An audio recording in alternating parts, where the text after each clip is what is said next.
कब्ल इसलिए कि हम मजलिस का आगाज़ करें, आपसे इल्तिमास है कि एक सूरह फातिहा की तिलावत करें।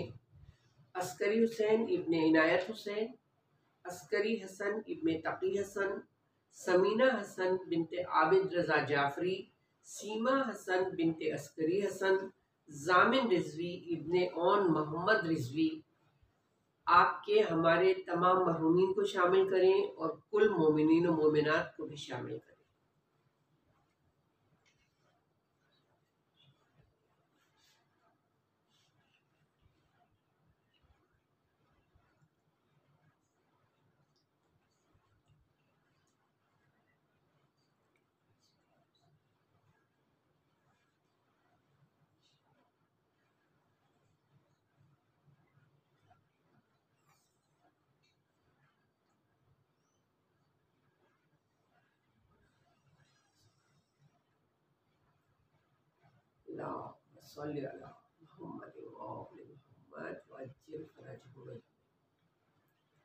औज़ु बिल्लाहि मिनश शैतानिर रजीम। बिस्मिल्लाहिर रहमानिर रहीम। अल्हम्दुलिल्लाहि रब्बिल आलमीन व हुवा अहसनुल खालिकीन। वस्सलातु वस्सलामु व तहय्यतु वल इकराम अला रसूलिल मुसद्दद वल महमूदिल अहमद वल मुस्तफ़ल अमजद बिल क़ासिम मोहम्मद। अल्लाहुम्मा सल्लि अला मुहम्मद व आलि मुहम्मद व अज्जिल फरजहुम अजमईन व अलैहि तय्यबीन ताहिरीन मुंतजाबिनल मुंतखाबिनल मयामिनल मासूमीन ला सियमा ला बक़ियतुल्लाहि फिल रज़ीम। अल्लाहुम्मा अज्जिल फरजहु व कस्सिर अंसारहु व अहलिक आदाहु व लानतुल्लाहि अला दाइहि मजमईन मिन यौमिना हाज़ा इला यौमिद्दीन। अल्लाहुम्मा सल्लि अला मुहम्मद व आलि मुहम्मद व अज्जिल फरजहुम अजमईन। अस्सलामु अलैकुम व रहमतुल्लाहि व बरकातुहू। सूरह आल इमरान की आयत नंबर 19 में ऐलान परवरदिगार हो रहा है, इन्ना दीन इंदल्लाहिल इस्लाम, के दीन तो अल्लाह के नज़दीक इस्लाम है। और हम इस आय मुबारका की रोशनी में दीन इस्लाम के तकाज़ों के हवाले से गुफ्तगू कर रहे हैं। आज हम गुफ्तगू करते हुए अपनी 7वीं मंजिल में दाखिल हो रहे हैं।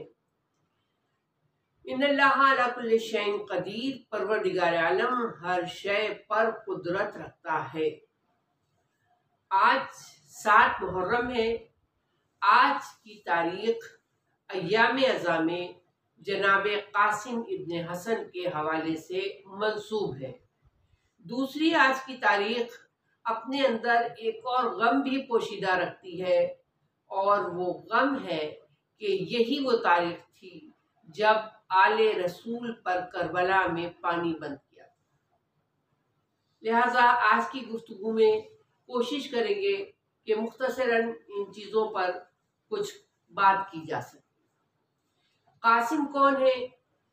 इमाम हसन मुश्तबा के फर्जंद हैं और ख़ुद कासिम के बाबा, उनका मकाम मर्तबा वो जवानान जन्नत के सरदारों में से एक हैं और वो पैगंबर के बड़े नवासे हैं।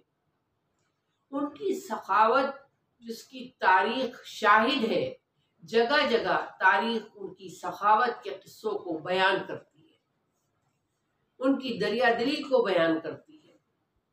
तारीख में एक वाक़या महफूज है जो इस तरह बयान किया गया कि एक मरतबा माविया हाकिम शाम मदीने में आया, और जब मदीने में आया तो उसने ये ऐलान कराया कि सारे लोग आए और हाकिम को आकर सलाम करें। जब वो आएंगे हाकिम को सलाम करेंगे तो उन्हें इनामात से नवाजा जाएगा, यानी मालो दौलत दी जाएगी। लिहाजा लोग जौक द जौक जाने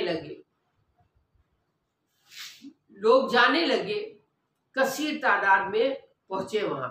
यहाँ तक के दरबार के खत्म होने का टाइम आने लगा।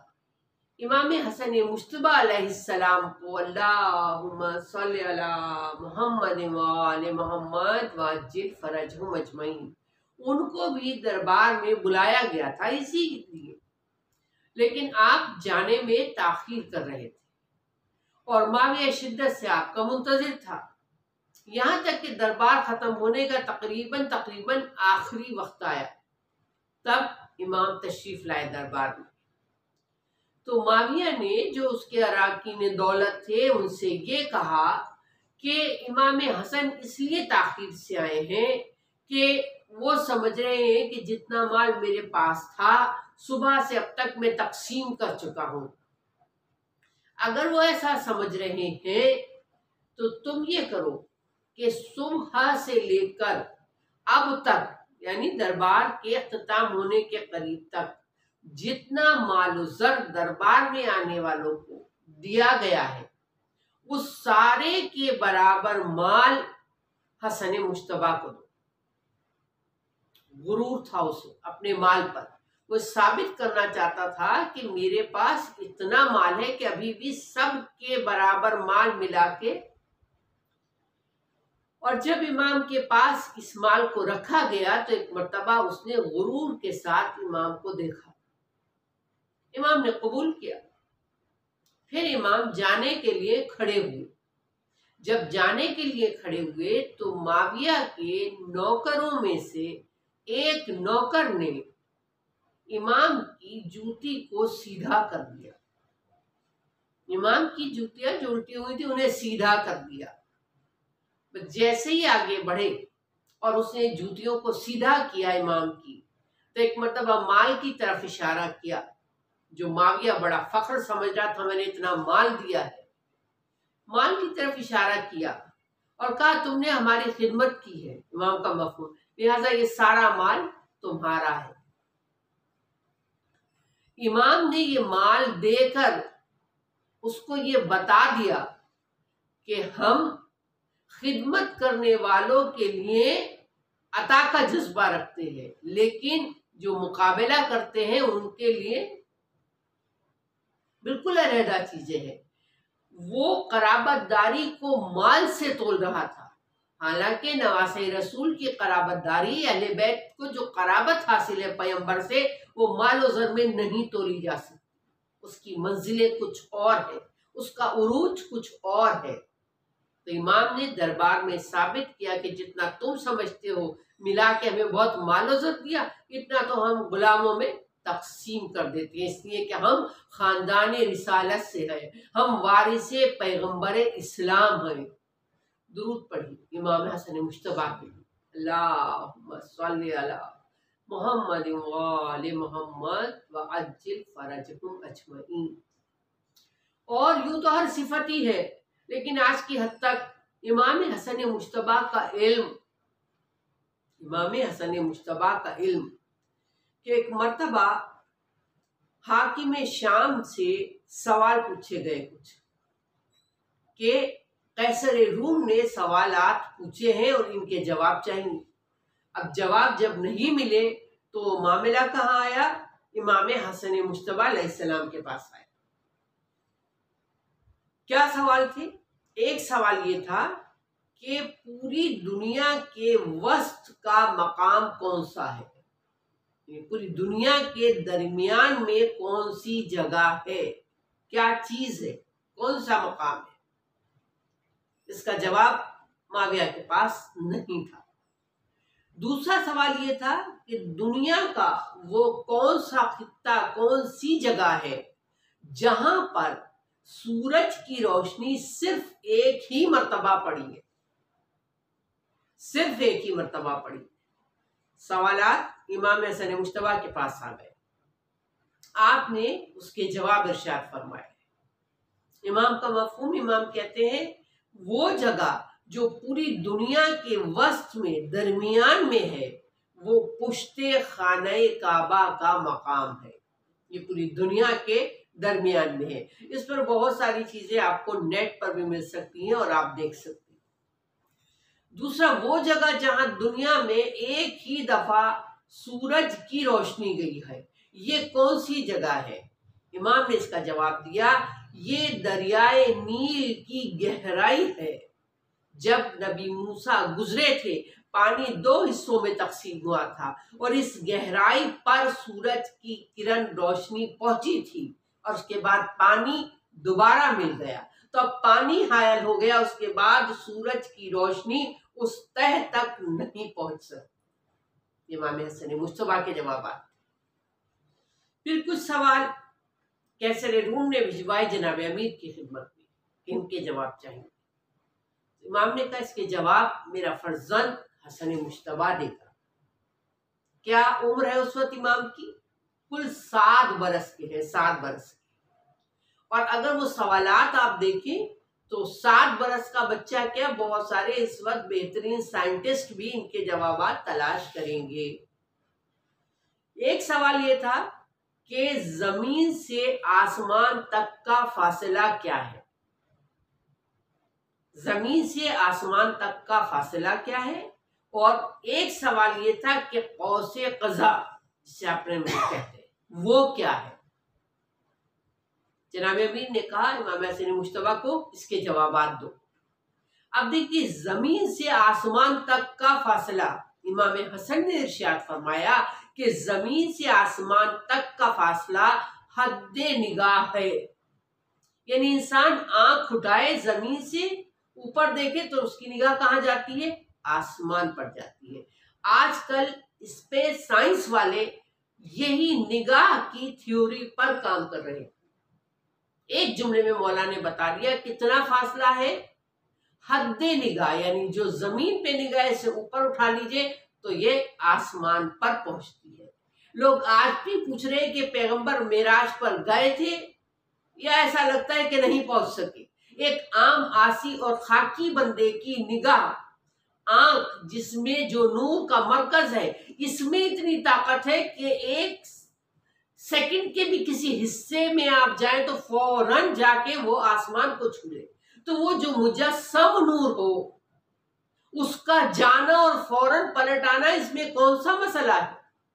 जब एक खाकी इंसान की आंख का नूर पहुंच सकता है, वो जो कि पूरा मुजस्सम नूर ही नूर है, तब ये सवाल कि मेराज पे पैगंबर कैसे गए इतनी जल्दी और कैसे आ गए, नूर के मामलात दूसरे हैं। तवानाई पे तो आजकल बहुत काम हो रहा है, लाइट पे बहुत काम हो रहा है, और सबसे पहली थ्योरी जो लाइट की दी है वो इमाम जाफर सादिक अलैहिस्सलातु वस्सलाम ने दी। अल्लाहुम्मा सल्ली अला मुहम्मद व आलि मुहम्मद व अज्जिल फरजहुम अजमईन। अब ये जो मैंने चंद सवाल बताए और मैं आगे भी जाके शायद आपसे अभी इस पे बात करूं। अब मुख्तलिफ फील्ड्स के लोग इस वक्त मेरी ये गुफ्तगू समाअत फरमा रहे होंगे। अब इतना दामन वक्त में गुंजाइश नहीं कि मैं हर फील्ड के सवाल को अलग कर दूं, लेकिन ये दुनिया की मुख्तलिफ साइंसों से ताल्लुक रखने वाले सवाल हैं। लेकिन इमाम सारों के जवाबात इस तरह दे रहे हैं जैसे उनके लिए इनमें से कोई मुश्किल ही नहीं है, और वाकईन वो इल्म लदुन्नी के वारिस हैं, उनके लिए सवालात की क्या मुश्किल। एक मर्तबा माविया के पास कैसर रूम ने सवाल भेजा एक खत के जरिए, लेकिन अब तन्हा खत नहीं आया था, खत के साथ एक शीशी भी भेजी, खाली शीशी, और उसने ये कहा था इस शीशी में दुनिया की सारी शय जमा करके मुझे भेज दो। दुनिया की सारी शय, दुनिया में कितने न कितने चीजें हैं, और एक बॉटल में उनको जमा कर लिया जाए। अब यकीनन यह काम उनके बस का था नहीं, तो तलाश किया गया अली का एक शागिर्द अब्दुल्ला इब्न अब्बास। ये एक शीशी भेजी गई है, इसमें सारी दुनिया कहां से बंद करके भेज दूं, सारी दुनिया की चीजें। अब आप जवाब सुनो, और 7 मुहर्रम को महफूज रखो। उसने कहा तुम इस शीशी में पानी भर के भेज दो, बस एक पानी भेज। पानी भेज दिया इसके माने दुनिया की सारी चीजों को तुमने भेज दिया। इसलिए कि अल्लाह जो इसके लिए कहा गया इन्नल्लाह अला कुल्ली शैइन कदीर, हर शय पर कादिर है। हजार नेमतें उसने दुनिया में भेजी। अजीम नेमत में से एक नेमत पानी है। सारी चीजों की बका का इन्हिसार पानी पर है, पानी पर है। आप देखिए आजकल इस जमाने में अगर कोई ये चाहता है, इस जमाने में या पहले जमाने में भी, कि वो कोई बेहतरीन अमल करे, एक अमल है और एक बेहतरीन अमल। बेहतरीन अमल क्या है? नमाज, रोजा, हज, ज़कात, यकीनन ये अच्छे अमल है। ये कहा गया बेहतरीन अमल, यानी सारे अच्छे अमाल में से सब बेहतर में से जो सबसे अफजल होगा वो बेहतरीन होगा। बेहतरीन अमल ये है कि किसी को पानी पिलाया जाए। देखने में ये बिल्कुल मामूली सी बात लगी, लेकिन रिवायत ने बताया बेहतरीन अमल। अगर कोई किसी को पानी पेश करता है तो इसके माना यह है कि उसने उस पर एहसान किया। जिसको पानी पेश किया जाए इसके लिए ये बात की ताकीद है, ये इस पानी को कबूल करे, चाहे एक घूंट ही पिए, इसलिए कि एहसान फरामोशी नहीं करना चाहिए। पानी अगर कोई देता है तो यह एहसान है, और एहसान को हटाने वाला, ना कबूल करने वाला, उसकी कदर ना करने वाला, ये गधे की सिफतों में शामिल है। बेहतरीन अमल किसी को पानी पिलाना है। देखिए हजों को पानी पिलाने की कितनी फजीलत, पूरी एक तफसील है उसकी, आप इससे आगाही रखते हो। अब कुछ गुनाह ऐसे हैं जो इंसान के कल्ब में सकावत पैदा करते हैं, उसकी वजह से दिल सख्त होता है, और जब दिल में सख्ती आती है तो इंसान बहुत ज्यादा खराबी की तरफ बढ़ता है। कहा गया अगर दिल के गुनाहों को धोना चाहते हो, छठे इमाम जाफर सादिक अलैहिस्सलाम इरशाद फरमाते हैं, अगर कोई चाहता है कि कल्बी गुनाह धुल जाएं, कहते हैं रोजे को पानी से अफ्तार करो। वैसे तो खजूर से रोजा अफ्तार करना अपनी फजीलतें रखता है, नमक से रोजा अफ्तार करना अपने फजाइल रखता है, लेकिन खास कल्बी गुनाहों को धोने के लिए मासूम कहते हैं पानी से रोजे को अफ्तार करो, पानी से रोजे को अफ्तार करो। कहा कि पानी क्या है? तमाम चीजों की बका का मरकज दारोमदार यही पानी पर है। जहां पानी और बहुत सारे कामों में इस्तेमाल होता है, वहीं पानी के जरिए इलाज भी किया जाता है, पानी के जरिए इलाज भी किया जाता है। मुख्तलिफ तरीका इलाज दुनिया में राइज है। एक इलाज ऑल्टरनेटिव मेडिसिन के नाम से मशहूर है, जिसे रेकी एनर्जी थेरेपी के नाम से जानते हैं। इसमें भी पानी को शफा बख्श बनाया जाता है, एनर्जी के थ्रू, इस थेरेपी के थ्रू पानी में इस एनर्जी को शामिल किया जाता है और पानी एनर्जाइज हो जाता है।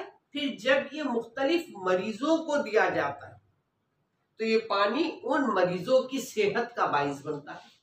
इस हवाले से अगर आपको जरूरत पड़े तो आप हमारे चैनल पर बहुत सारी चीजों को देख सकते हैं। ये एक तरीका इलाज दुनिया में बेइंतहा मशहूर और मारूफ हो गया, और लोग इससे हीलिंग के थ्रू बहुत सारे मरीजों को फैज दे रहे हैं, बहुत से मरीजों को सेहत मिल रही है।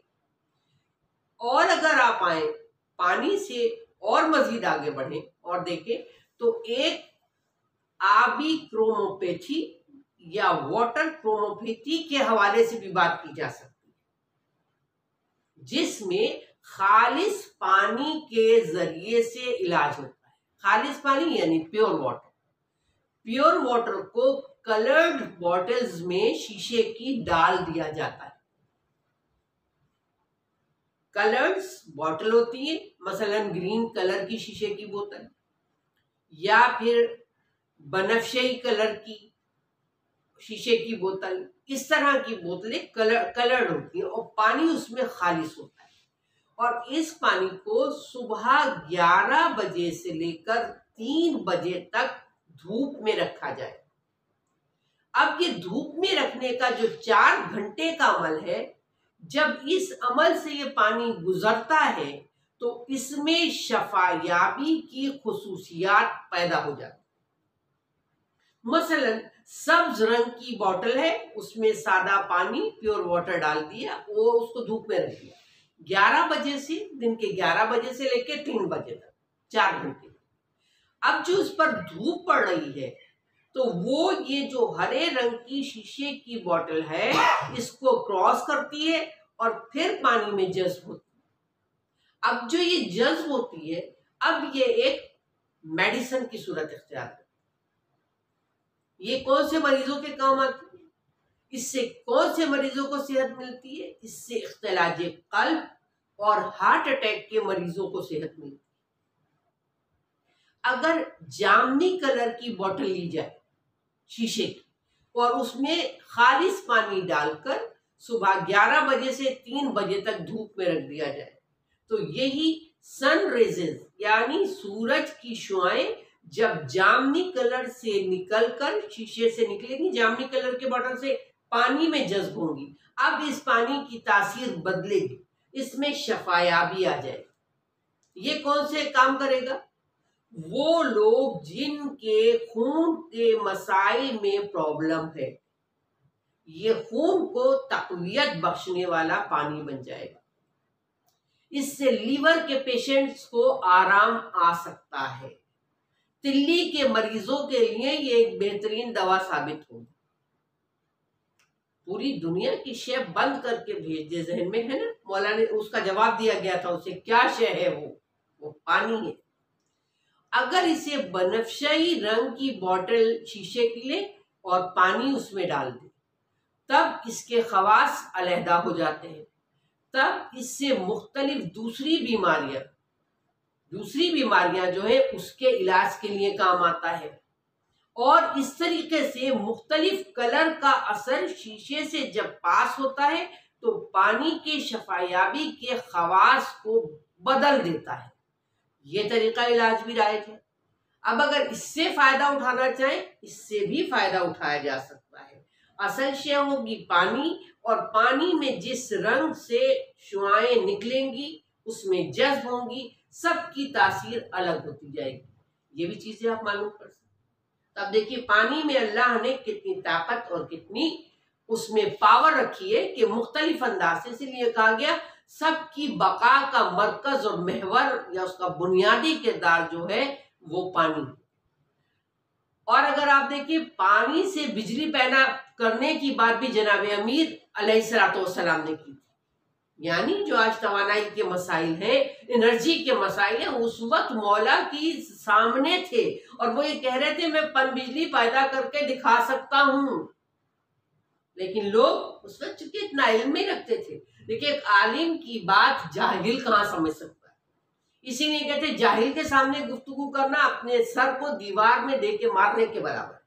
अब कहाँ अमीरुल मोमिनीन जो कह रहे थे सलोनी, कहाँ उनका इल्म बोल रहा था और एक तरह से उबल रहे थे चश्मे, और कहाँ वो जाहिलों का मजमा जिससे बात की जा रही थी। तो लोग सवाल ये पूछ रहे थे मेरे सर पे बालों की तादाद कितनी। इससे आप अंदाजा लगाएं जो मौला के मसाइब में वो अपनी जगह है, लेकिन ये एक बड़ी कर्म की सूरत हाल है कि आदमी साहिब इल्म हो लेकिन ऐसे लोगों में जिसके इल्म से फायदा न उठाने वाले, ये बहुत तकलीफ की बात है और उम्मत के लिए इसका बहुत बड़ा नुकसान है। जो ये विलायत का मसला है, जो नहीं दिया गया हक, इस हक से जो हटाया गया, इसमें अहले बैत का लोग समझते उनके साथ तो जुल्म हुआ, लेकिन वाकईन पूरी उम्मत के साथ बड़ा जुल्म हो गया।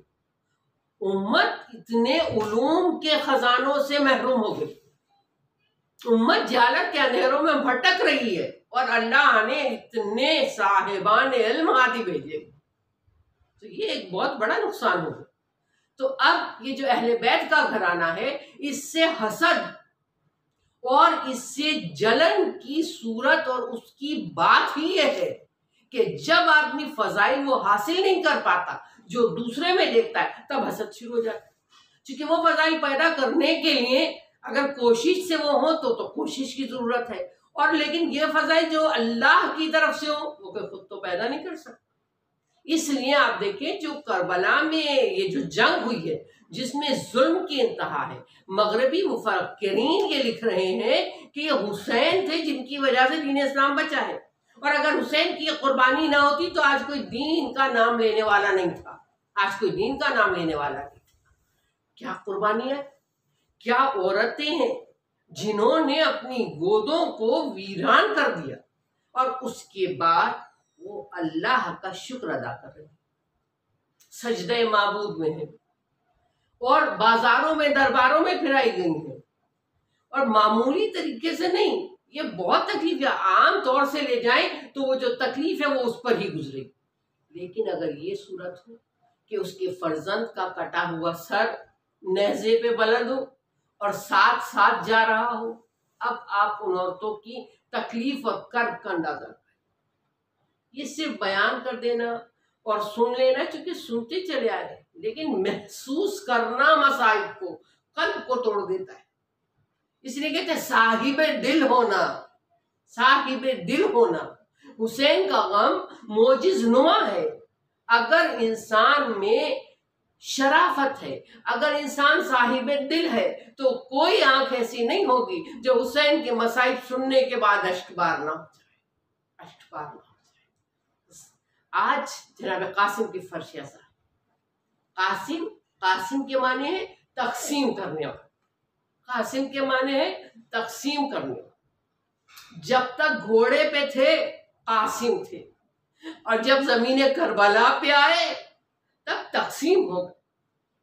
जब तक घोड़े पे थे कासिम थे, जमीन करबला पे आए तकसीम हो गए। एक बेवा औरत का सहारा है, सरमाया है।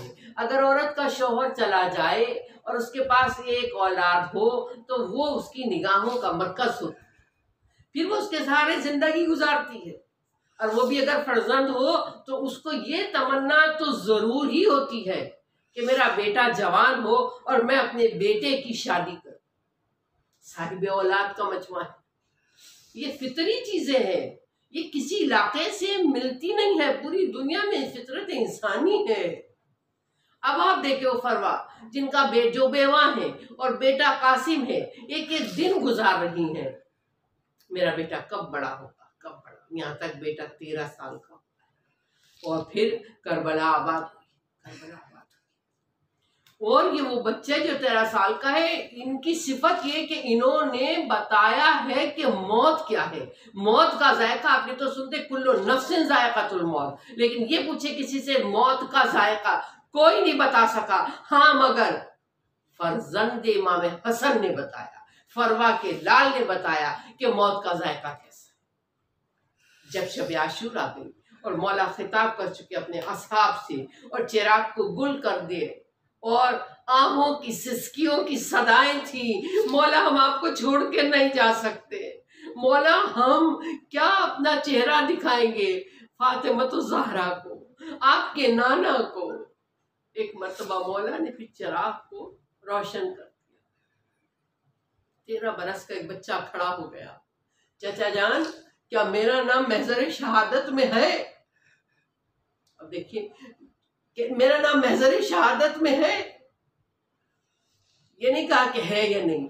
सवाल किया इमाम हुसैन, हुसैन ने कहा ये बताओ कासिम तुम मौत को कैसा, मौत कैसी है तुम्हारे लिए? तब देखिए कहा 13 बरस का बच्चा है, लेकिन ये खानदान रिसालत का बच्चा है, ये बता रहे मौत का जायका कैसा है। कहते चाचा अगर हक के लिए मौत आए तो शहद से ज्यादा मीठी। ये करबला के बच्चे सलाम हो मौत थी, शहद से ज्यादा मीठी। कम सिन है कासिम, चाहते कि जाएं जंग के लिए जाएं, लेकिन हुसैन किस दिल से इजाजत है, भाई की निशानी।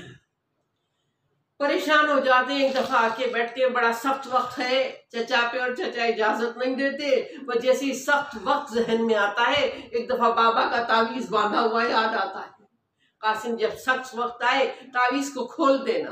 खोलते हैं, बाबा की तहरीर है, हसन मुश्तबा की तहरीर है, जिसका मफहूम ये है कि हुसैन करबला में कासिम को मेरा नुमाइंदा समझते हुए मक्तल में जाने की इजाजत देता। भाई की तहरीर थी।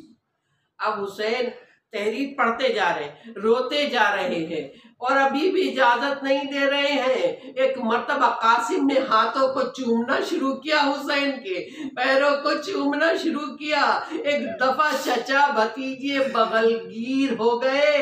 लिखा गया इतना रोए कि गश खा गए हुसैन और जनाब कासिम। जब आंख खुली इमाम हुसैन ने कासिम को तैयार करना शुरू किया। अरबाबेज़ा, इस शहीद की तैयारी बिल्कुल जुदा है।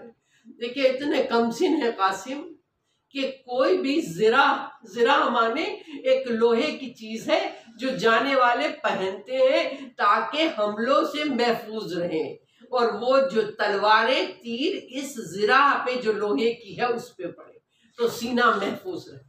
कोई ज़िरा ऐसी नहीं थी जो कासिम को आती, क्योंकि कासिम अभी बहुत छोटे। एक सर पे लोहे की टोपी जिसे खूट कहा जाता है वो पहनाई जाती है जंग के लिए जो लोग जाते हैं मैदान में। कासिम के लिए कोई लोहे की टोपी ऐसी नहीं थी जो कासिम को आ जाती। तो अब ना सर पे लोहे की टोपी है और ना ज़िरा है, और जब घोड़े पे बैठने की बात आ रही है तो पांव रकाबों तक नहीं पहुंच रहे। आप देखिए जो कासिम को लिबास बनाया इमाम ने, ऐसा लिबास किसी शहीद को नहीं पहनाया। आज भी आप जुलूसों में देखते हैं एक कफनी पहने हुए लोग होते हैं जुलूसों में, ये हरे रंग का लिबास यहाँ पहनते हैं। ये 2.5 गज का कपड़ा होता है, बीच में से चाक किया जाता है, इसका एक सिरा फाड़ा जाता है और जब ये कपड़ा गले में डाल दिया जाता है तो उस कपड़े को कमर में बांध दिया जाता है और इसी कपड़े से कपड़ा निकालते हैं और माथे पे बांध देते हैं। इसको यहाँ कफनी कहा जाता है। बिल्कुल इसी तरह का लिबास हुसैन ने कासिम को पहनाया।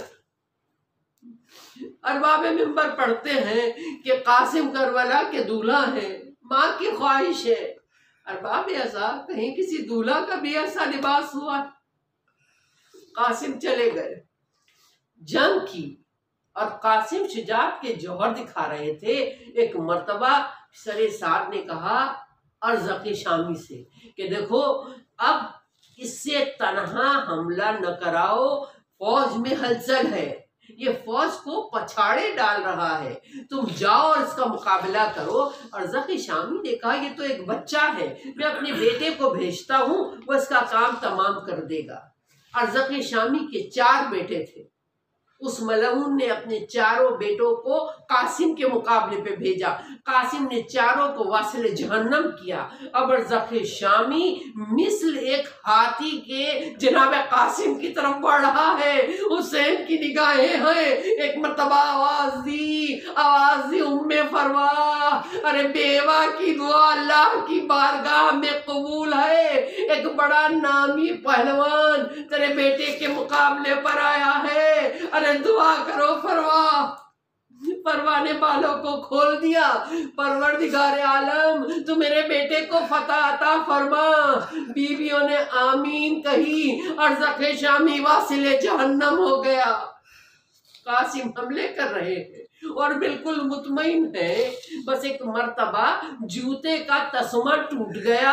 अब जो कासिम झुके, बस पुश्त से दुश्मन ने वार किया। इमाम अली मकाम ने देखा, एक मर्तबा कहा अरे ये क्या नामर्दी है, पीछे से वार किया है, गफलत में वार किया है। अब हुसैन कासिम के कातिल की तरफ जाते हैं कि इसको खत्म कर दूं, और लश्कर उसको बचाना चाहता है। यहाँ तक कि उसने हाथ बुलंद किया, इसका हाथ कट गया और वो कह रहा है कातिल कासिम मुझे हुसैन से बचाओ। बस अरबाब आज़ा एक जंग छिड़ गई। एक मर्तबा इधर के घोड़े उधर के घोड़े इधर, घोड़ों की टापे, जमीन करबला, एक ही सदा थी चचा मुझे बचाइए, चचा मुझे बचाइए, अरे चचा मैं पामाल हुआ जा। अब जो लश्कर थमा, हुसैन पहुंचे कासिम के पास। अब जो देखा तने पाश पाश है, जिस्म मुनक़सिम हुआ हुआ है। चाहते हैं लाशें कासिम उठाए, हर लाशा उठाते थे, लेकर आ जाते थे। अरे कासिम का लाशा बिखरा हुआ था, लेकिन कासिम शहादत के बाद पामाल नहीं हुए। सैयद शुहदा की शहादत के बाद पामाली है, लेकिन कासिम अभी जिंदा थे जबकि घोड़े जिस्म पर दौड़ रहे थे। जब हुसैन पहुंचे, कासिम दुनिया से रुखसत हो गए। अरे लाशे को कैसे उठाए, अबा को फैला दिया, कासिम को जो रखा, अब जो उठाते हुए तो अब एक गठरी की सूरत बन गई। खैमे की तरफ बढ़े, आवाज दी ज़ैनब। अब जो शहजादी आई, कहा भैया मेरा कासिम गठरी को बढ़ा दिया। अरे कासिम का लाशा कहाँ है? ज़ैनब यही कासिम है। माँ गई को हराम बपा था, परवा देखती थी लाल को और कहती थी परवरदिगार तेरा शुक्र है मेरी कुर्बानी बारगाहे परवरदिगार आलम में मकबूल हो गई। रब्बना तक़ब्बल मिन्ना इन्नका अंतस समीउल अलीम। बारे इलाके कम न दे सिवाय गमे हुसैन के। इलाही जहाँ जहाँ मोमिन आबाद है उनकी जान माल इज्जत आबरू की हिफाजत फरमा। परवरदिगार आलम जितने सामीन हैं वो और कुल मोमिनीन और मोमिनात जो जो शरई हाजात रखते हैं उनकी हाजात को पूरा फरमा। परवरदिगार आलम हमारे माँ बाप पर इस तरह रहम फरमा जैसे सने सगीर में उन्होंने हम पर रहम किया। परवरदिगार अपनी आखिरी हिज्जत इमाम ज़माना के ज़हूर में ताजील फरमा। परवरदिगार हमें तौफीक दे के इमाम के लश्कर में शामिल हो सके। रब्बना तक़ब्बल मिन्ना इन्नका अंतस समीउल अलीम।